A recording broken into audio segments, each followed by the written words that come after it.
বাংলাদেশে প্রতিদিন ঘটে যাওয়া গুরুত্বপূর্ণ ঘটনা ও নানা তথ্য নিয়ে আলোচনা এবং বিশ্লেষণে TVN24 নিউজ নেটওয়ার্কের নিয়মিত আয়োজন আলোচনায় বাংলাদেশ অনুষ্ঠানে দর্শক আপনাদের স্বাগত জানাচ্ছি। আমি আশফাক আহমেদ। আজকের অনুষ্ঠানে অতিথি হিসেবে আমাদের সাথে যুক্ত আছেন আব্দুল কাদের জিলানী, সভাপতি বাংলাদেশ শ্রমজীবী পার্টি, এবং আমাদের সাথে আরও যুক্ত আছেন সিনিয়র সাংবাদিক শিহাব সুমন। আপনাদের দুজনকেই স্বাগত জানাচ্ছি আলোচনায় বাংলাদেশ অনুষ্ঠানে। এবং আপনাদের সাথে আলোচনা শুরু করার আগে আমি কয়েকটি তথ্য একটু তুলে ধরি, এরপর আমরা আলোচনায় চলে যাব। প্রথমে যে বিষয়টা আমি একটু তুলে ধরতে চাই তা হচ্ছে যে দেশের সার্বভৌমত্ব রক্ষায় সেনাবাহিনীকে সদা প্রস্তুত থাকার নির্দেশ দিয়েছেন প্রধান উপদেষ্টা ডক্টর মোহাম্মদ ইউনূস, এবং তিনি বলেছেন বাংলাদেশ সেনাবাহিনী জাতির অহংকার ও বিশ্বাসের জায়গা। এই প্রতিশ্রুতি বাস্তবায়নে প্রশিক্ষণই সর্বোত্তম কল্যাণ। এই মন্ত্রে উদ্বুদ্ধ হয়ে আধুনিক ও যুগোপযোগী প্রশিক্ষণের মাধ্যমে দক্ষতা অর্জন করে দেশের সার্বভৌমত্ব রক্ষায় সর্বদা যুদ্ধের জন্য সেনা সদস্যদের প্রস্তুত রাখতে হবে। এটি তিনি বাংলাদেশ স্থানীয় সময় রবিবার 55 পদাতিক ডিভিশন আয়োজিত রাজবাড়ী সামরিক প্রশিক্ষণ এলাকায় একটি পদাতিক ব্রিগেড গ্রুপের অনুশীলনে যে তিনি বক্তব্যে এসব কথা বলেছেন। ডক্টর মোহাম্মদ ইউনূস আরও বলেছেন যে খেলোয়াড় যত পরিশ্রম করে বা প্রস্তুতি নেয়, খেলায় বিজয়ী হওয়ার সম্ভাবনাও তার তত বেশি থাকে। যুদ্ধের ক্ষেত্রেও তাই। বাংলাদেশ সেনাবাহিনীর যুদ্ধ কৌশল ও দক্ষতা প্রশংসনীয়। এরপর যে তথ্যটি তা হচ্ছে প্রধান উপদেষ্টার প্রেস সচিব শফিকুল আলম, তিনি বলেছেন জুলাই গণ অভ্যুত্থানের ঘোষণাপত্র তৈরিতে শিগগিরই রাজনৈতিক দলগুলোর সঙ্গে আলোচনায় বসবে অন্তর্বর্তী সরকার। এরই মধ্যে ঘোষণাপত্র তৈরিতে সরকার গুরুত্ব দিয়েছে। আশা করি সবার প্রত্যাশার প্রতিফলন ঘটবে। এবং শেখ হাসিনাকে দেশে ফিরিয়ে নিয়ে আসার ব্যাপারে শফিকুল আলম বলেন, হাসিনাকে ফিরিয়ে আনতে সর্বোচ্চ চেষ্টা করবে অন্তর্বর্তী সরকার, না পারলে পরবর্তী সরকার চেষ্টা করবে। এটা জাতির আকাঙ্ক্ষা, জাতির দায়। এবং এরপর যে তথ্যটি তা হচ্ছে বিএনপির স্থায়ী কমিটির সদস্য সালাউদ্দিন আহমেদ বলেছেন দলের ভারপ্রাপ্ত চেয়ারম্যান তারেক রহমান দেশে ফেরার জন্য আমরা এখনো সম্পূর্ণ পরিবেশ সৃষ্টি করতে পারিনি, সেজন্য অল্প কিছু সময় লাগবে, তবে অল্প কিছু দিনের মধ্যে অবশ্যই তিনি দেশে ফিরবেন। এবং ধারণা না দিয়ে নির্বাচনের সুনির্দিষ্ট রূপরেখা ঘোষণা করতে অন্তর্বর্তী সরকারের প্রতি আহ্বান জানিয়েছেন বিএনপির এই নীতি নির্ধারক, এবং তিনি বলেছেন যে গণতান্ত্রিক প্রক্রিয়ায় যাওয়ার জন্য জাতীয় ঐক্যের ভিত্তিতে দ্রুত নির্বাচন দেওয়া প্রয়োজন। ভাষা সময় না, সবার সঙ্গে আলোচনা করে নির্বাচনে একটা সঠিক রোডম্যাপ দিতে হবে। এবং এক প্রশ্নের জবাবে সালাউদ্দিন আহমেদ বলেছেন নতুন রাজনৈতিক দলকে সবসময় স্বাগত জানায় বিএনপি, তবে নতুন যারা দল গঠন করবেন তারা যেন সুষ্ঠু ধারায় রাজনীতি করেন। এই নতুন দল যেন কিংস পার্টির মতো সরকারের আশ্রয় প্রশ্রয়ে না হয়। এবং একদম ছোট করে সবশেষ একটি তথ্য তা হচ্ছে এস আলমের নিয়ন্ত্রণে থাকা 4 ব্যাংক সহ 6 ব্যাংকের ব্যবস্থাপনা পরিচালকদের অর্থাৎ এমডিদের বাধ্যতামূলক ছুটিতে পাঠাতে নির্দেশ দিয়েছে বাংলাদেশ ব্যাংক। রবিবার বাংলাদেশ ব্যাংকের পক্ষ থেকে এমন তথ্য জানানো হয়েছে। ব্যাংকগুলো হলো ফার্স্ট সিকিউরিটি ইসলামী ব্যাংক, সোশ্যাল ইসলামী ব্যাংক, গ্লোবাল ইসলামী bank, union bank, Exim bank এবং আইসিবি ইসলামী ব্যাংক। ওকে, এই ছিল কয়েকটি তথ্য। আমরা আলোচনায় চলে যাই। আমি একটু শুরুতে শিহাব সুমন আপনার কাছে আসতে চাই যে বিষয়টি নিয়ে, এই যে রাজনৈতিক দলগুলোর সঙ্গে কথাবার্তা বলে সেই আলোকেই সরকার জুলাই গণ অভ্যুত্থানের যে ঘোষণাপত্রের খসড়া তৈরি করবে, প্রধান উপদেষ্টা প্রেস সচিব বলছেন, এবং তিনি বলেছেন যে এটি নিয়ে কথাবার্তা হচ্ছে, কাজ হচ্ছে। আবার আমরা এদিকে যদি দেখি যে বৈষম্যবিরোধী ছাত্র আন্দোলন এবং নাগরিক কমিটি তারা জুলাই ঘোষণাপত্র নিয়ে মানুষের মনোভাব জানতে 6 থেকে 11 জানুয়ারি পর্যন্ত সারা দেশে জনসংযোগ করবে। আমি আপনার কাছে যে প্রশ্নটা শিহাব সুমন রাখতে চাই যে জুলাই গণ অভ্যুত্থানের যে ঘোষণাপত্র, এই ঘোষণাপত্রের প্রয়োজনীয়তা আসলে কার বেশি? রাষ্ট্রের প্রয়োজন বেশি, জনগণের প্রয়োজন বেশি, সরকারের বেশি প্রয়োজন, বৈষম্য বিরোধীর প্রয়োজন? আপনার কাছে কি মনে হচ্ছে এই ঘোষণাপত্র আসলে কার জন্য এখন প্রয়োজন বেশি? ধন্যবাদ। একটি খুব সময়োপযোগী প্রশ্ন। জুলাই আন্দোলন, জুলাই বৈষম্য বিরোধী আন্দোলনের যে আউটকাম আমরা একটি অন্তর্বর্তীকালীন সরকার পেয়েছি, এবং সেই সরকার নানান সংস্কার কার্যক্রমের ভেতর দিয়ে আমাদেরকে এগিয়ে নিচ্ছেন। দেশ হিসেবে সরকার পরিচালনা করছেন একটি অন্তর্বর্তী সরকার। কিন্তু আমি ঠিক এটি আমার কাছে পরিষ্কার নয়, আন্দোলনের 5 মাস পর হঠাৎ করে কেন এটির ঘোষণাপত্র তৈরি করতে হবে? তাহলে আন্দোলনটা কিসের ভিত্তিতে হলো বা কেন হলো? বা জাতি এখন কি নতুন করে আবার সবকিছু আন্ডু করে আমাদেরকে এই জুলাই মাসের ফার্স্ট উইক থেকে আবার শুরু করতে হবে 5ই আগস্ট পর্যন্ত? আমার কাছে বিষয়টি পরিষ্কার নয়। নাগরিক হিসেবে সম্ভবত বৈষম্য বিরোধী আন্দোলনের নেতৃবৃন্দ বা সরকারের কোনো স্টেক হোল্ডার বা ইম্পর্টেন্ট অংশ মনে করছেন এই মুহূর্তে তাদের ম্যান্ডেটটা কোথায় আছে, কি পর্যায়ে আছে, জনসংযোগ করা প্রয়োজন বা ঝালিয়ে নেওয়া প্রয়োজন। মেবি এই ঘোষণাপত্রের আবরণে ওনারা মানুষের কাছাকাছি যাওয়ার একটি ওয়ে আউট এর মাধ্যমে খুঁজে পাচ্ছেন। এছাড়া আর নতুন করে আমি কোনো কিছু দেখি না। যখন সংস্কার বিষয়ক প্রায় 1 ডজন কমিশন কাজ করছে, এইটি জুলাইয়ের বৈষম্য বিরোধী আন্দোলনের চেতনাকে ধারণ করেই কিন্তু এই সংস্কার কমিশনগুলো গঠিত হয় এবং কাজ করছে। প্রফেসর ইউনূস, অধ্যাপক ইউনূস প্রধান উপদেষ্টা সম্প্রতি দৈনিক নিউজের সঙ্গে সম্পাদক নুরুল কবির ভাইয়ের সঙ্গে সাক্ষাৎকারও বলেছেন যে উনি আশা করছেন চলতি জানুয়ারি মাসের মাঝামাঝি সময় থেকেই বেশ কিছু সংস্কার কমিশনের রিপোর্ট হাতে আসবে এবং সংস্কারের একটি রূপরেখা আস্তে আস্তে আমাদের সামনে আরো দৃশ্যমান হবে। সে বাস্তবতায় এই নতুন করে এই ঘোষণাপত্র এবং এই দেখুন এই ঘোষণাপত্রের বিষয়টি নিয়েও কিন্তু এটিকে কি নামে ডাকা হবে সেটি নিয়েও সরকার এবং বৈষম্য বিরোধী ছাত্র আন্দোলনের ভিতরেও শুরুর দিকে আমরা দুটি ভিন্ন মত দেখেছি। প্রথম দিকে সরকারের প্রেস উপদেষ্টা বলেছিলেন, প্রেস সচিব বলেছিলেন যে এর সঙ্গে সরকারের কোনো সম্পর্ক নেই, এটি ছাত্রদের একটি নিজস্ব উদ্যোগ। প্রাইভেট এই ইনিশিয়েটিভ। জি। Right, private initiative. এর কয়েকদিনের মাথাতেই, 1দিনের মাথাতেই কিন্তু উনি আবার ঘোষণা দিলেন সরকারও একটি বৈষম্য বিরোধী আন্দোলনের একটি ঘোষণাপত্র তৈরি করছে এবং এ নিয়ে রাজনৈতিক দলগুলোর সঙ্গে সরকার আলোচনা করবে, যিনি যেটা আজকেও তিনি আবার পুনর্ব্যক্ত করলেন। তো পুরো বিষয়টি আমার মনে হচ্ছে যে আমরা কি আমাদের ফোকাস শিফট করে ফেলছি বা প্রায়োরিটি থেকে বেরিয়ে যাচ্ছে কিনা। এই এই মুহূর্তে বৈষম্য বিরোধী আন্দোলনের ঘোষণাপত্র কি নিয়ে আসবে বা নতুন কি উপহার দেবে এই জাতিকে, কিছু রেটরিক বা বাগাড়ম্বর ছাড়া আমার কাছে পরিষ্কার নয়। জি, ঠিক এই জায়গাটাতেই শিহাব সুমন, আমি আপনার কাছে যে প্রশ্নটি আসলে রাখতে চাই, নিশ্চয়ই এটি সময়ের সাথে আরও পরিষ্কার হবে যে আসলে কি হতে যাচ্ছে অথবা কি থাকবে এই ঘোষণাপত্রে, আমরা জানতে পারবো। আহ, আমি আসলে এখানে যে প্রশ্নটা আপনার কাছে রাখতে চাই, এই ঘোষণাপত্র প্রকাশ হলে এতে কি আসলে বাংলাদেশের যে আপনি যে প্রায়োরিটির কথা বলছিলেন, এখন যে প্রায়োরিটিগুলো আছে, ফোকাসের বিষয়গুলো আছে, এতে কি আসলে সমাধানের কোনো নতুন পথ খুলবে বলে আপনার কাছে মনে হয়, নাকি এতে করে রাজনৈতিক অথবা অন্যান্য জটিলতা আরও বাড়তে পারে? আপনার কাছে কি মনে হয়? আমার কাছে আমরা যাই বলি শেষ পর্যন্ত সরকার পরিচালনা বা রাষ্ট্র পরিচালনা একটি রাজনীতি। আমরা অনেকগুলো নতুন ইস্যু সম্প্রতি দেখেছি। এর ভিতরে একটি অত্যন্ত গুরুত্বপূর্ণ বিষয় যে বৈষম্য বিরোধী আন্দোলনে যারা জড়িত ছিলেন ছাত্র নেতৃবৃন্দ, তারা একটি নতুন রাজনৈতিক দল গঠনের প্রক্রিয়ার দিকে ওনারা যাচ্ছেন, ওনারা ঘোষণা দিয়েছেন, সে অনুযায়ী জনসংযোগ করছেন। একই সঙ্গে আমাদের পুরনো রাজনৈতিক বৃহৎ রাজনৈতিক দলগুলো থেকে দ্রুত নির্বাচন অনুষ্ঠানের একটি চাপ রয়েছে।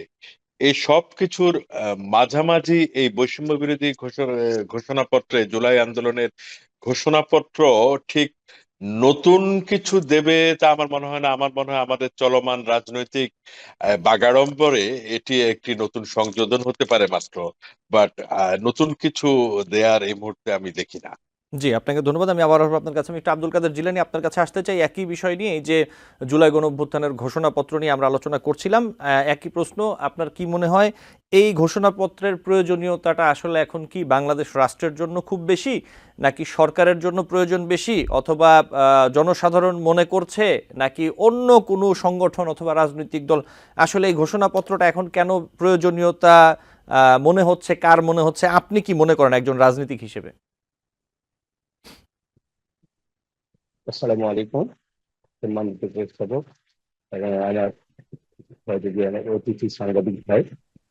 আজকে জুলাই গণঅভ্যুত্থানের যে কথা বলা হচ্ছে, আসলে আমাদের সংস্কার, আমাদের জুলাই গণঅভ্যুত্থানের যে ঘোষণাপত্র, এই ঘোষণাপত্র যেমন বৈষম্য বিরোধী আন্দোলনকারী ছাত্ররা চাচ্ছে, এরকম সেই ছাত্ররা ঘোষণা করবে। ইতিপূর্বে তখন তাৎক্ষণিক আবার সরকার দায়িত্ব নিয়ে নিলেন আমাদের প্রধান উপদেষ্টা ডক্টর ইউনূস সাহেব। ডক্টর ইউনূস সাহেব যেমন ঘোষণাপত্রের দায়িত্ব নিয়েছে, ওনারা আমাদের বিভিন্ন পলিটিক্যাল দলের সঙ্গে বসবেন, আজকে বলেছেন, আলাপ আলোচনা করে ঘোষণাপত্র অলরেডি খসড়া তৈরি হয়েছে। আসলে ঘোষণাপত্র যেরকম বৈষম্য বিরোধী ছাত্র আন্দোলন তারা চাচ্ছে, মেন উদ্যোক্তা, তারপরে সেই দায়িত্বটা সরকার নিয়েছে। এখন জনগণেরও একটা প্রত্যাশা, জনগণের একটা প্রত্যাশা এই জুলাই গণ অভ্যুত্থানের যে আমাদের এই ঘোষণাপত্রটা, এটা আমি একজন রাজনীতিবিদ হিসেবে বলবো, এই ঘোষণাপত্রটা দরকার আছে জনগণের জন্য, রাষ্ট্রের জন্য, এবং আমাদের যে যে বিপ্লবী জুলাই গণ অভ্যুত্থানের যে ছাত্র জনতা যে বিজয়টা অর্জন করেছে, এই জন্য দরকার আছে। তাহলে কেন দরকার আছে? এই যে বিগত 16টি বছর যে অন্যায়, অবিচার, অত্যাচার, যে জুলুম নির্যাতনের মধ্যে আমরা ছিলাম, এটাকে প্রতিহত করতে পেরেছে কিন্তু আমাদের এই ছাত্র জনতা।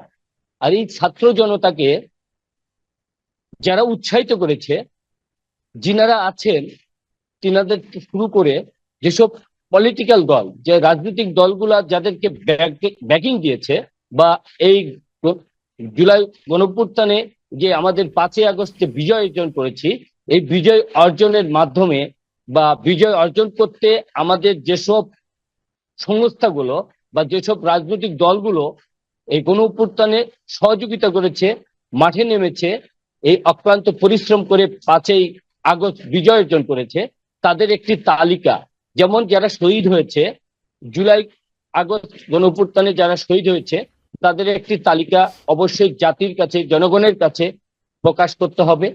এবং এই গণ অভ্যুত্থানে যেসব রাজনৈতিক দলগুলো তাদেরকে সহায়তা করেছে, যেমন আমি বাংলাদেশ শ্রমজীবী পার্টি, আমাদের পক্ষ থেকে আমরা সিদ্ধান্ত নিতে পারছিলাম না। শেষ পর্যন্ত দেখলাম এই বাংলাদেশকে রক্ষা করতে গেলে, এই মাতৃভূমি রক্ষা করতে গেলে, আমাদের এই রাষ্ট্রকে একটি দুঃশাসন থেকে মুক্ত করতে গেলে আমাকে আর বসে থাকা যাবে না। আমাদের দলটিকে নিয়ে আমি 1 আগস্ট নেমে গেছি রাস্তায়। এই আগস্টে নেমে গেছি রাস্তায়, তখন কিন্তু আমার ভিতরে একটি উৎসাহ উদ্দীপনা জেগে উঠেছে। হয়তো ছাত্রদের পাশাপাশি আমাদের রাজনৈতিক দলটা যখন রাস্তায় নেমে যাবে, তখন আমাদের দেখা দেখি বা অন্য রাজনৈতিক দলগুলোও রাস্তায় নেমে ছাত্রদের এই জুলাই বিপ্লবী বা এই বৈষম্য বিরোধী ছাত্রদের একটি উৎসাহ উদ্দীপনা জেগে উঠবে, যে না, আমাদের দেখা দেখি আরো অনেক রাজনৈতিক দলগুলো আত্মতা বা সংহতি প্রকাশ করছে। সেই লক্ষ্যে আমি বলবো, এই যে 5 আগস্ট যে আমরা বিজয় অর্জন করেছি, আমি যে 1 তারিখে রাস্তায় নেমেছি, 5 দিন আগে নেমেছি, আমাদের দল বাংলাদেশ শ্রমজীবী পার্টি নেমেছে, আমাদের মিছিলের সত্যতা আছে, প্রমাণ আছে। আমরা বিজয় র্যালি করেছি 5 আগস্ট, সেটারই আছে। আমি এখন এই বৈষম্য বিরোধী যে ছাত্ররা যে ঘোষণাপত্রটা চাচ্ছে, এই ঘোষণাপত্রটা অবশ্যই জাতির কাছে প্রকাশের জন্য এটি একটি গুরুত্বপূর্ণ ঘোষণাপত্র হবে, যে ঘোষণাপত্রে যে জুলাই আগস্টে যারা শহীদ বরণ করেছে, যারা পঙ্গুত্ব হয়েছে, যারা চিকিৎসাধীন আছে, তাদের একটা তালিকা প্রকাশ করা হোক। এবং ছাত্রদের সঙ্গে যেসব রাজনৈতিক দলগুলা বা যেসব সামাজিক সংগঠনগুলা বা যেসব বিভিন্ন বেসরকারি প্রতিষ্ঠানগুলা বা যেসব আইন প্রয়োগকারী সংস্থাগুলো তাদের সঙ্গে একত্রতা ঘোষণা করেছে, তাদের একটি তালিকা তৈরি করে ঘোষণাপত্রে যদি এই ঘোষণাটা দেওয়া হয়, আমি মনে করব যে 1971 সালে যে মুক্তিযুদ্ধ অর্জন করেছে, মুক্তিযুদ্ধ করে 9টি মাস দীর্ঘ যুদ্ধ সংগ্রাম চালিয়ে আমাদের দেশটিকে স্বাধীন একটা তালিকা আছে, তদরূপ সেই তালিকা মোতাবেক আমাদের এই 5 আগস্ট যে আমরা বিজয় অর্জন করেছি, এই বিজয়ের সঙ্গে যেসব সংস্থা, প্রতিষ্ঠান বা রাজনৈতিক দল সম্পৃক্ত আছে, সেটি তালিকা করে জাতির কাছে প্রকাশ করাটা, এটি আমি পলিটিক্যাল একজন লিডার হিসেবে, একটা রাজনৈতিক দল হিসেবে আমি মনে করব এটি যথার্থতা আছে। জি, আব্দুল কাদের জিলানী, আমি একটু ভিন্ন প্রসঙ্গে যাই, এই বিষয়ে না। আপনি নিশ্চয়ই দেখেছেন বিভিন্ন গণমাধ্যমে, শিহাব সুমন আপনার কাছে আসবো একই বিষয় নিয়ে আমি সময় পেলে নিশ্চয়ই, যেটি হচ্ছে যে হামলার শিকার হয়েছেন গণ অধিকার পরিষদের নেতা ফারুক হাসান। তার অভিযোগ ছাত্র দলের নেতাকর্মীরা তার উপর অতর্কিত আক্রমণ চালিয়েছেন। এই অভিযোগের পর অপপ্রচারের প্রতিবাদে ক্যাম্পাসে বিক্ষোভ মিছিলের ডাক দেয় ঢাকা বিশ্ববিদ্যালয় শাখা ছাত্রদল। এবং ফারুক হাসান হচ্ছেন গণ অধিকার পরিষদের কেন্দ্রীয় নির্বাহী পরিষদের সহসভাপতি। তার অভিযোগ, বাংলাদেশ স্থানীয় সময় শনিবার বিকেলে শহীদ মিনারে তাকে হামলা করা হয়। ফারুক হাসান জাতীয় বিপ্লবী পরিষদ নামের একটি রাজনৈতিক দলের আয়োজনে শহীদ মিনারে তিনি একটি সমাবেশে বিশেষ অতিথির বক্তব্য রাখছিলেন। সেখানে তিনি বক্তব্যে জুলাই গণঅভ্যুত্থানের পর বিপ্লবী সরকার না হওয়ার জন্য বিভিন্ন রাজনৈতিক দলকে অভিযুক্ত করার পাশাপাশি অন্তর্বর্তী সরকারের নানা সমালোচনা করেন, যেটা বলা হচ্ছে যার জের ধরে আসলে তার উপরে হামলা করা হয়। এই বিষয়টি আপনি নিশ্চয়ই জানেন, ঘটনাটি দেখেছেন। আপনার কাছে কি মনে হয় আব্দুল কাদের জিলানী, যে কি হয়েছে সেখানে আপনার কাছে কি মনে হয়? আমার কাছে যেটি মনে হয় সেটি হলো ফারুক হাসান গণ অধিকার পরিষদের মেবি দু একদিনের মধ্যে যেটি দেখেছি, উনি মনে হয় মুখপাত্র হয়েছে, নতুন একটি পেয়েছে।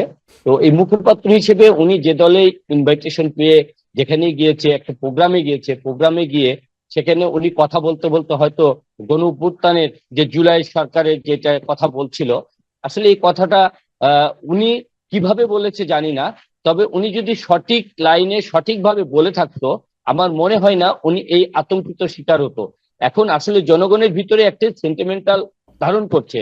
এখন এমন কোন জায়গায় গিয়ে বা এমন একটা স্টেজে গিয়ে, প্রোগ্রামে গিয়ে যদি আমি আমার আমার মানে আয়ত্তের বাহিরে বা যেটা জনগণ চাইবে না বা যেটা জনগণের বিপক্ষে যাবে, এমন কথাটা বলা যাবে না। হয়তো ফারুক হাসান, আমি ওনার স্টেজের বক্তব্যটা আমি শুনিনি, যে আঘাতটা পেয়েছে বা তাকে যে আক্রমণ করেছে এটি ছাত্রদল না। ছাত্রদল হিসেবে এককভাবে বলা যাবে না। ছাত্রদলকে কেন দিবে? কারণ ছাত্রদলও আজকে এই সরকারের পতন চেয়েছিল। ছাত্রদলও এই 5 আগস্টের বিজয় অর্জনের আনন্দ মিছিল করেছে, জুলাই আগস্টের তারাও সম্পৃক্ত ছিল, এবং ফারুক হাসান সাহেব গণ অধিকার পরিষদ তারাও ছিলেন। এখন ঘটনা হলো, এখানে নির্দিষ্ট কোনো ব্যক্তি বা নির্দিষ্ট কোনো দলকে দোষারোপ না করাটাই এটা শ্রেয় হবে। কারণ উনি যদি এমন কোনো কথা বলে থাকে, হয়তো জনগণের ভিতরে সেটি সেন্টিমেন্ট ধারণ করেছে বা তাদের ভিতরে একটা আক্রোশ সৃষ্টি হয়েছে। এই কারণে হয়তো সব জনগণ মিলে বা অন্য নাগরিক সচেতন যারা, তারা মিলে হয়তো ফারুক হাসানের এই বক্তব্যকে প্রতিহত করার জন্য তাকে আক্রমণ করেছে। আব্দুল কাদের জিলানী, কোনো নির্দিষ্ট দলকে বলা যাবে না। জি, বিষয়টি হচ্ছে একজন ব্যক্তি যেই বক্তব্য দেখ, আসলে তার উপরে আক্রমণ করা যে বা যারাই করুক, এটা কখনোই এটি কাম্য নয় এবং এটি আইনগত অপরাধ। শিহাব সুমন, আমি আপনার কাছে এই বিষয়টি নিয়ে আসলে আসতে চাই। এই যে আমরা বর্তমান সময়ে বিভিন্ন জায়গায় দেখতে পাচ্ছি, শুধু রাজনৈতিক নয়, রাজনৈতিক অরাজনৈতিক বিভিন্ন জায়গায় বক্তব্য কথা বলার ক্ষেত্রে যদি সেটা পপুলিস্ট বক্তব্য না হয়, যদি সেটা আসলে যা সামনের মানুষরা শুনতে চাচ্ছেন অনেকেই সেটা না হয়, অনেকেই হামলার আক্রমণের এছাড়া তো সমালোচনার শিকার হতেই হচ্ছে। এই যে প্র্যাকটিসটা, তাহলে এই প্র্যাকটিসটা আপনি আসলে কি বলবেন? এই নিরাপত্তার জায়গাটা কোথায়? এই যে বৈষম্যহীনতার কথা আমরা বলছি, বৈষম্যহীনতা তাহলে কিভাবে এস্টাবলিশড হচ্ছে? মানে একজন ব্যক্তি যা শুনতে চাইবেন সেটা না বললে সেটা তাহলে তার উপরে চড়াও হওয়ার অধিকার থাকছে জনগণের। আপনি বিষয়টি কিভাবে দেখছেন? আইনগত তো অপরাধ বিষয়গুলো, যে বা যারাই করে থাকুক। It's a dilemma. আমি যদি বলি, বৈষম্য বিরোধী এইটাও কিন্তু তারাও কিন্তু এক ধরনের মতবাদই সমাজে এস্টাবলিশ করার চেষ্টা করছেন। আমার মতের বিরুদ্ধে গেলেই সেটি ঠিক না, এটি কোনো চর্চা হতে পারে না। ভলতেয়ার বলছেন যে আমার মতের সঙ্গে আপনার মত নাও মিলতে পারে, কিন্তু আপনার মত প্রকাশের স্বাধীনতার জন্য আমি জীবন পর্যন্ত দিতে রাজি আছি। তো সেক্ষেত্রে স্থান কাল পাত্র বিবেচনা করেই সবসময় পপুলিস্ট কমেন্টই করতে হবে, তাহলে তো আমরা গড্ডালিকা প্রবাহী থাকার মতো। আগেও আমরা কিছুদিন আগেও 5ই আগস্টের আগেও একটা সময় দেখেছি বিরোধী মত সহ্য করা হতো না, কোনো সব ডিসেন্টিং ভয়েস গুলোকে বিভিন্ন ভাবে হয়রানি করা হতো। আমরা আয়নাঘরের অস্তিত্বের কথা যে কারণে জানি। তাহলে এখন ভিন্ন নামে কি সেই ভিন্ন মত দমনেরই কি একটি বাস্তবতা বা সংস্কৃতি আমরা দেখছি কিনা?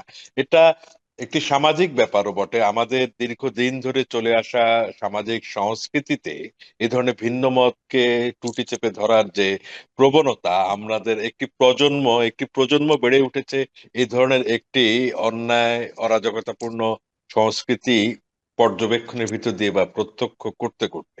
আমার মনে হয় আমাদের এই সমাজতাত্ত্বিকরা এই বিষয়টিও এখন অ্যাড্রেস করতে পারেন, যে ভিন্ন মত প্রকাশে সমাজে ভিন্ন মত থাকবে। এবার আসি আমরা ফারুক হাসান সাহেবের কথায়। ফারুক হাসান আমি ওখানে ছিলাম না, আমি পত্রপত্রিকায় দেখেছি উনি কিছু বিপ্লবী সরকার গঠনের কথা বলেছেন। তো উনি বা ওনার সংগঠন 5ই আগস্ট পরবর্তী সময়গুলোতে কোথায় ছিলেন? এটি যদি এত জরুরি উনি মনে করতেন, ধারণ করতেন এবং বিশ্বাস করতেন, তাহলে ওই সময় তো ওনাকে কোনো সাংবাদিক সম্মেলন বা সংবাদ সম্মেলনের মাধ্যমে আমরা এগুলো বলতে শুনিনি। এতদিন পর এসে উনি ঘড়ির কাঁটা উল্টো দিকে ফিরিয়ে দেওয়ার কি অপচেষ্টা চালাচ্ছেন, না কিছু বলার নেই বলে বলতে হবে বলে উনি মঞ্চে উঠে কিছু বললেন? বিষয়টি আমার কাছে আদৌ পরিষ্কার নয়। তবে কোনোভাবেই কারো উপর শারীরিক লাঞ্ছনার সমর্থনযোগ্য নয়। জি, শিহাব সুমন আপনাকে ধন্যবাদ এবং আব্দুল কাদের জিলানী আপনাকেও ধন্যবাদ। আপনারা দুজন সাথে থাকবেন, আমাকে একটি বিরতি নিতে হবে। বিরতি থেকে ফিরে আপনাদের সাথে আলোচনা চালিয়ে যাব। দর্শক, আলোচনায় বাংলাদেশ অনুষ্ঠানে নিচ্ছি ছোট্ট একটি বিরতি, সাথেই থাকবেন।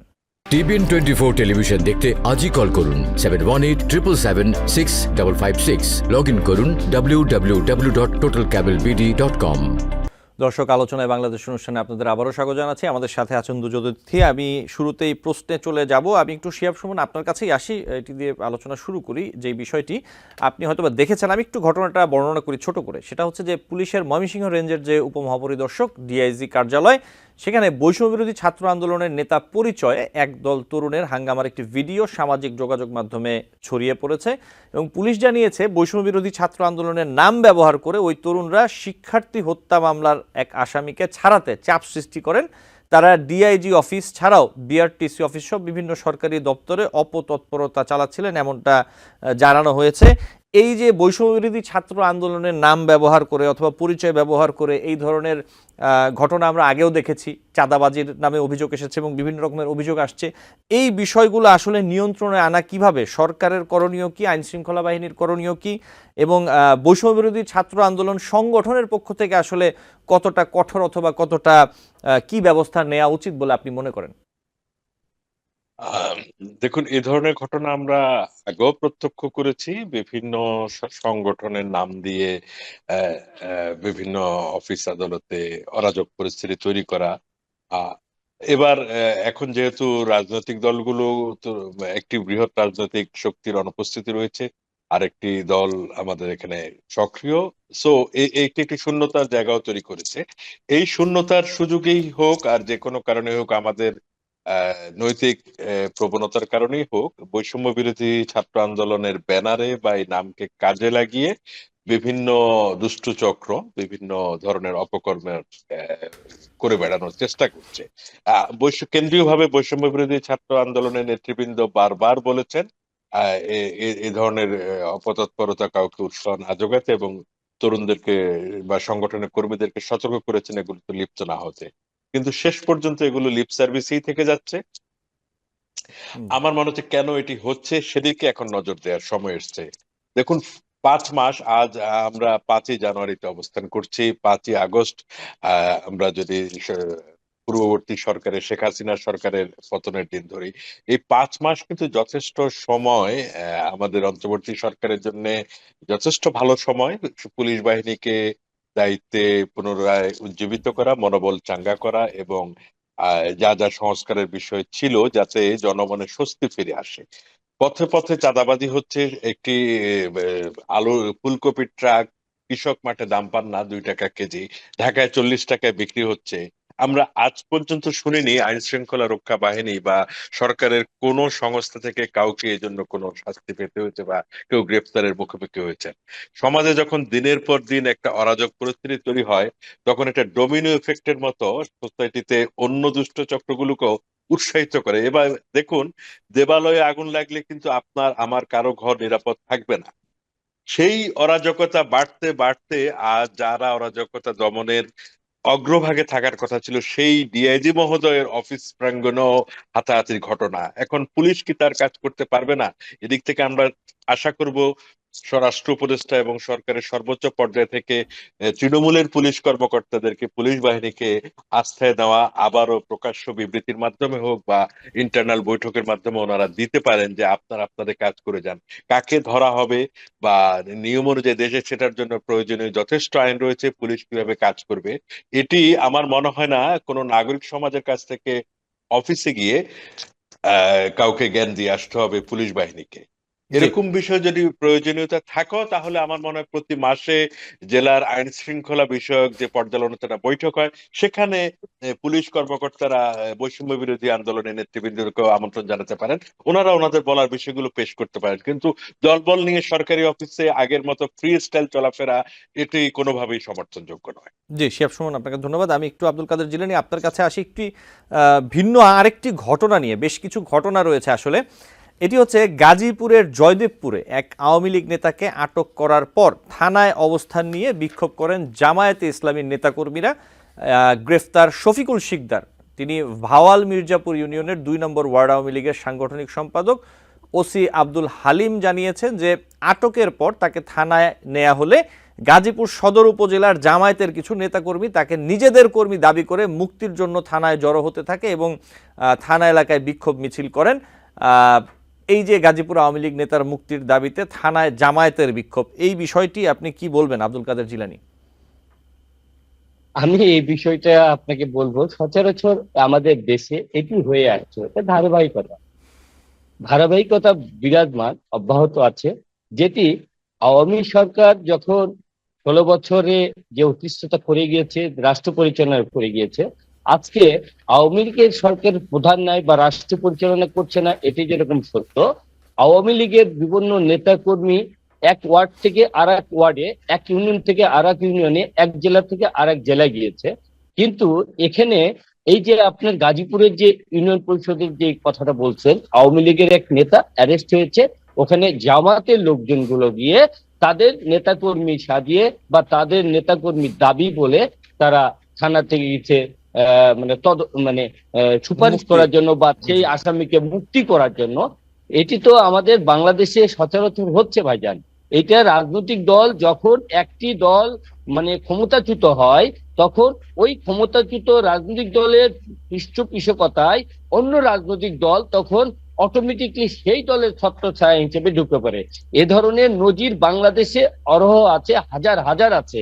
যখন বিএনপি ক্ষমতাচ্যুত হয় তখন তারা আওয়ামী লীগের চলে যায়, যখন আওয়ামী লীগ যখন ক্ষমতায় অধিষ্ঠিত হয়, তখন বিএনপি, দেখেন এই আলোকে বলি, আজকে বাংলাদেশের 16 বছরে যে দলটা আধিপত্য বিরাজ করে গিয়েছে, তখন বাংলাদেশে মনে হয় বিএনপির কোনো লোকজন ছিল না, সবাই আওয়ামী লীগ। সব ওয়ার্ড, পৌরসভা, উপজেলা, জেলা, বিভাগীয়, ডিস্ট্রিক্ট, ঢাকা, সব নেতারাই আওয়ামী লীগ করতো, তখন বিএনপির নেতাকর্মী ছিল না। আজকে যখন 16 বছর পরে এই সরকারের অধপতন হয়েছে, বিএনপি আসছে বা বিএনপি এখনো আসেনি, বিএনপি কে জনগণ হয়তো সমর্থন করবে। এখন বিএনপি কে সমর্থন করবে না তৃতীয় কোনো প্ল্যাটফর্ম আসবে, সেটি পরের প্রশ্ন, নির্বাচনে আসলে বোঝা যাবে। অলরেডি বাংলাদেশে যে আধিপত্য বিরাজ করছে, এটি বৃহত্তর রাজনৈতিক দল হিসেবে এই বিএনপি। আর এই বিএনপির বড় বড় নেতারা মনে করছে আওয়ামী লীগকে আমরা প্রতারিত করেছি বা আওয়ামী লীগ ক্ষমতাচ্যুত হয়ে গেছে, আমরা আগামীতে ক্ষমতায় আসছি বা আসবো, এটা কনফার্ম। এই কনফার্ম মনে করে তারা যে বাংলাদেশে যে আধিপত্যটা বিরাজ করছে, এখন যত দিন যাবে আমার মনে হয় বিএনপির ঊর্ধ্বতন কর্মকর্তাদের বা ঊর্ধ্বতন নেতাদের, বিশেষ করে মির্জা ফখরুল সাহেবকে আমি আবার অনুষ্ঠানটি যদি উনি শোনেন বা জানেন, বা বড় বড় কেন্দ্রীয় নেতাদেরকে বলবো বা বিএনপির স্থায়ী কমিটি মেম্বারদেরকে বলবো, সেটা হলো যে আপনাদের যত দিন যাবে তত আপনাদের জনপ্রিয়তা নষ্ট হবে। তাহলে বলবেন কেন? এখানে রাজনৈতিক দল শুধু পরিবর্তন হয়েছে, কিন্তু এখানে জনগণ, এখানে যে চাঁদাবাজি, এখানে যে টেন্ডারবাজি, এখানে যে দখলবাজ, সবকিছু চলছে। তাহলে আমরা বাংলাদেশে যে এই যে একটা বৈষম্য বিরোধী একটা বাংলাদেশ, নতুন ধারায় একটা বাংলাদেশ, এই দুর্নীতি, চাঁদাবাজি, দখলবাজ এগুলা ছেড়ে দিয়ে সুন্দর যে একটা রাষ্ট্র একটা আমরা স্বপ্ন দেখছি বা আগামীতে এটা হবে, কিন্তু এখানেই কিন্তু বাধাগ্রস্ত হয়ে যাচ্ছে এই সেই চাঁদাবাজ আর দখলদারীদের ক্ষেত্রে। এই বাংলাদেশে যত দিন যাবে, যত দেরি হবে নির্বাচনের, তত বৃহৎ রাজনৈতিক দলগুলোর সুনাম বিনষ্ট হয়ে যাচ্ছে। এদের আগামীতে যে কি পরিস্থিতি হবে এটা আমি বলতে পারছি না, তবে এতটুকু বলবো, সেটা হলো কি, বাংলাদেশে একটি সংস্কার করে সুস্থ সুন্দর নির্বাচনের মাধ্যমে বাংলাদেশে আমি মনে করব মুদ্রার এপিঠ ওপিঠ দুটি রাজনৈতিক দল, একটি হলো আওয়ামী লীগ, একটি হলো বিএনপি। একটা দল গিয়েছে, আর একটা দল উৎপন্ন হচ্ছে নতুন করে, যেটি 16টি বছর ধরে তারা মনে হয় ক্ষুধার্ত ছিল। যে পরিস্থিতি বাংলাদেশে সৃষ্টি হয়েছে, এই ক্ষুধার্ত যারা 16 বছর না খেয়েছিল, এই না খাওয়ার যে চাহিদাটা, তাদের যে একটা মানে আধিপত্য বিরাজ করছে, এই রাজনৈতিক দলগুলোর অনেক ক্ষতি হচ্ছে।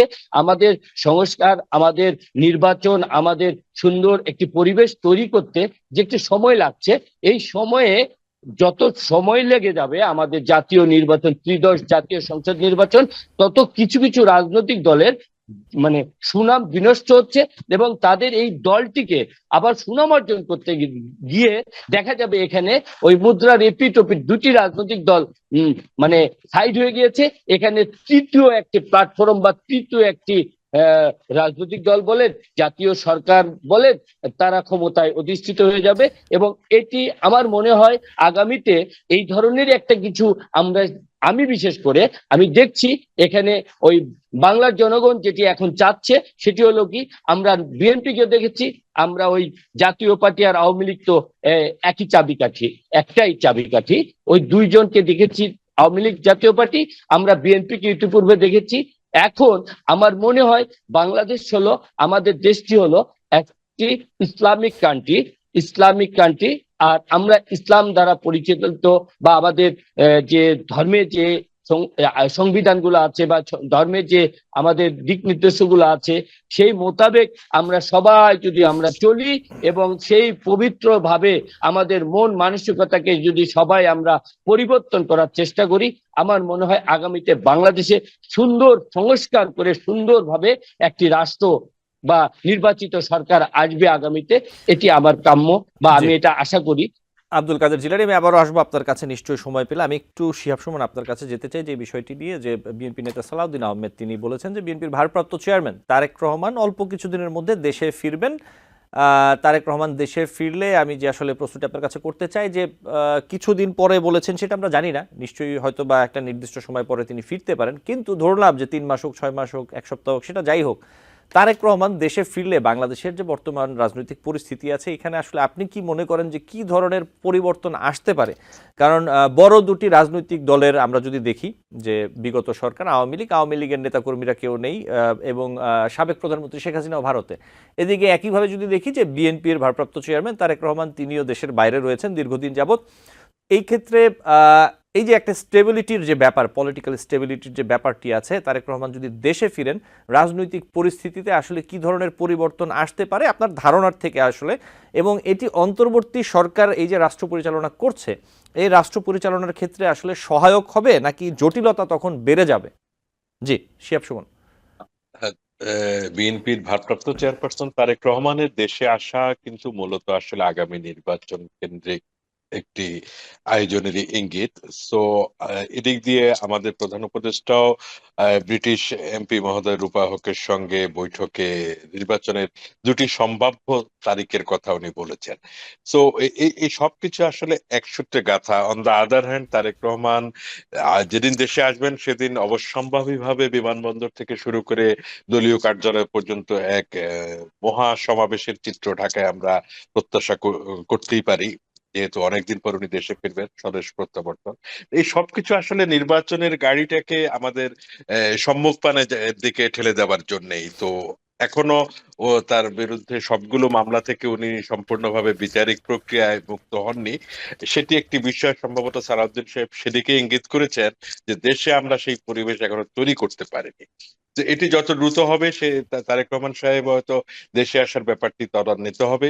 পাশাপাশি আমাদের নির্বাচনী রোডম্যাপ এবং সংস্কারের রূপরেখাগুলো কোন দিকে জায়গায় যায়, তার সঙ্গেও এই তারিখটি নির্ধারিত। তবে হ্যাঁ, আপনারা যেটি প্রশ্নের আরেক অংশে বলেছিলেন যে দেশে একটি প্রধান বৃহৎ রাজনৈতিক দলের নেতৃবৃন্দ একেবারেই অনুপস্থিত, সেক্ষেত্রে এই নির্বাচনী ডামাডোল যখন যেটি সামনে আমরা দেখতে আশা করছি, তখন বিএনপি অনেক সুসংগঠিত দল থাকবে তারেক রহমানের নেতৃত্বে, অবশ্যম্ভাবীভাবে, যেহেতু চেয়ারপারসন বেগম জিয়া শারীরিকভাবে অনেকটাই বড় বড় মিটিং মিছিলে বা দৌড়ঝাঁপ করার জন্য ডাক্তাররা এখনো ওনাকে পারমিশন দেননি। সেক্ষেত্রে তারেক রহমানই হবেন মূল কাণ্ডারি, অবশ্যম্ভাবীভাবে ধরেই নেওয়া যায়, এবং বিএনপি নেতা কর্মীদের মনোবল থাকবে যথেষ্টভাবে অনেক চাঙ্গা।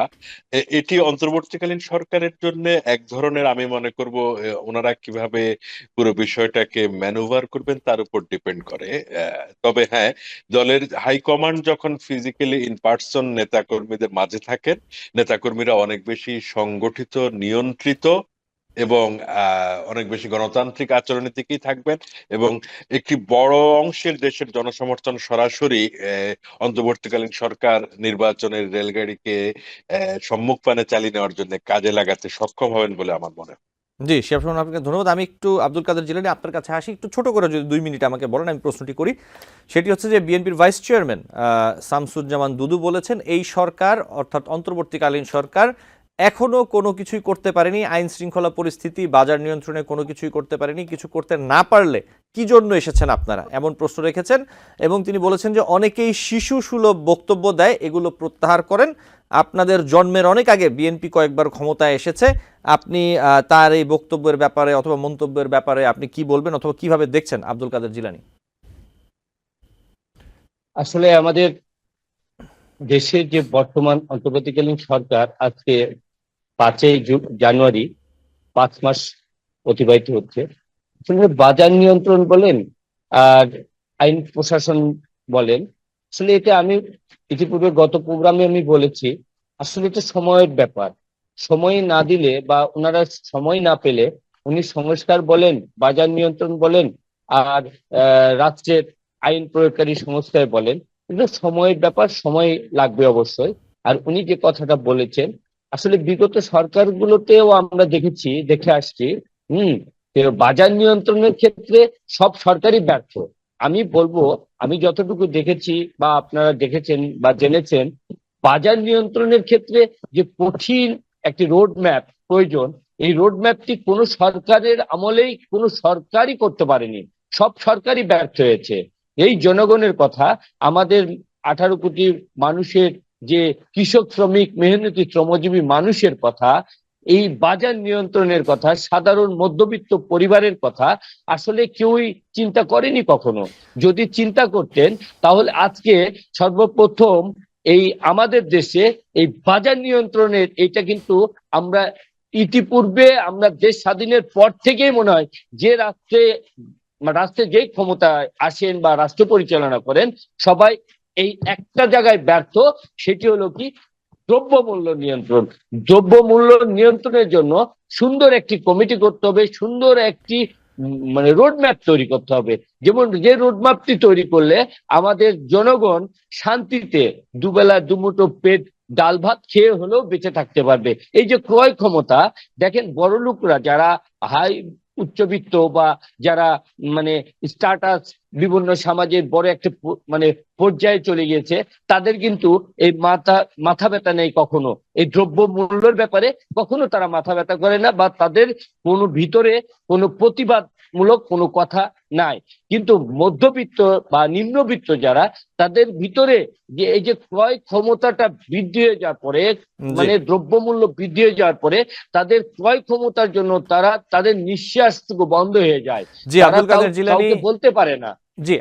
আমি বলবো এই ক্রয় ক্ষমতাকে সরকার খুব গুরুত্বের সহিত বিবেচনা করে আগে সর্বপ্রথম সংস্কারের আগে সংস্কার, অন্যান্য প্রশাসন বলেন অন্যান্য সেক্টর বলেন, তার আগে আমাদের বিষয়টিকে গুরুত্ব গুরুত্ব সহকারে দেখতে হবে এবং সবাইকে মনে রাখতে হবে সব স্বার্থের ঊর্ধ্বে আমাদের বাংলাদেশ, আমাদের সবার বাংলাদেশ। জি, আব্দুল কাদের জিলানী, আপনাকে ধন্যবাদ। আমাদের সময় একদম শেষ। শিহাব সুমন, 1 মিনিট আমি ছোট করে আপনার কাছে 30 সেকেন্ডের প্রশ্নটি রাখি। সেটা হচ্ছে যে গণমাধ্যম সংস্কার কমিশনের প্রধান কামাল আহমেদ তিনি বলেছেন গণমাধ্যমের রাজনৈতিক দলবাজি বন্ধ করা দরকার, রাজনৈতিক দলীয় আদর্শ দিয়ে সংবাদ মাধ্যমকে প্রভাবিত করা যাবে না। আমি মূল জায়গাটাতে আসি, বাংলাদেশে 46টি টেলিভিশন চলার মতো বাজার নেই তিনি বলেছেন। শিহাব সুমন, আপনি কি আসলে মনে করেন যে বাংলাদেশের মতো একটি রাষ্ট্রে, ছোট রাষ্ট্রে 46টি টেলিভিশন, আরো হয়তো বা সামনে আসবে, এই টেলিভিশনগুলো চলার মতো বাজার রয়েছে, অথবা এটিকে কি করা যায়? আপনি ছোট করে যদি একটু আপনার মতামতটা দিতেন, আমাদের তো সময় একদম শেষ। জি, কামাল ভাই আসলে যথার্থই বলেছেন। আমাদের দেশে এই 55,000 বর্গমাইলের দেশে 46টি টেলিভিশনের বাজার নেই। তার বড় প্রমাণ আমাদের 80% টিভি প্রতি 3 মাসে একবার বা 6 মাসে একবার করে বেতন দিচ্ছে কখনো কখনো।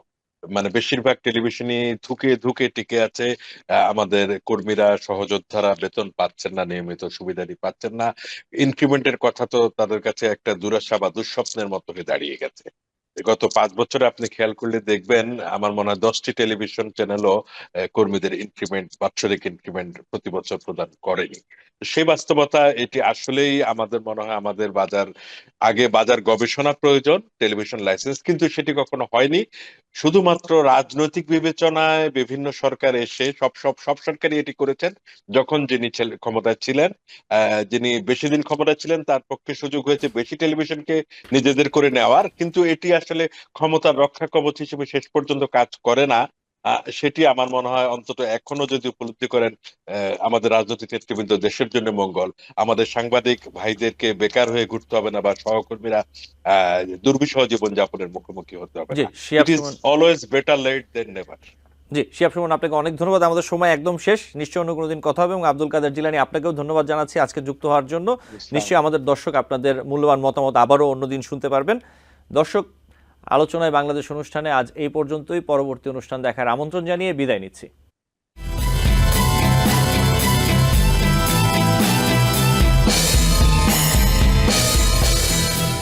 TBN 24 টেলিভিশন দেখতে আজই কল করুন 7187776556। লগ ইন করুন www.totalcablebd.com।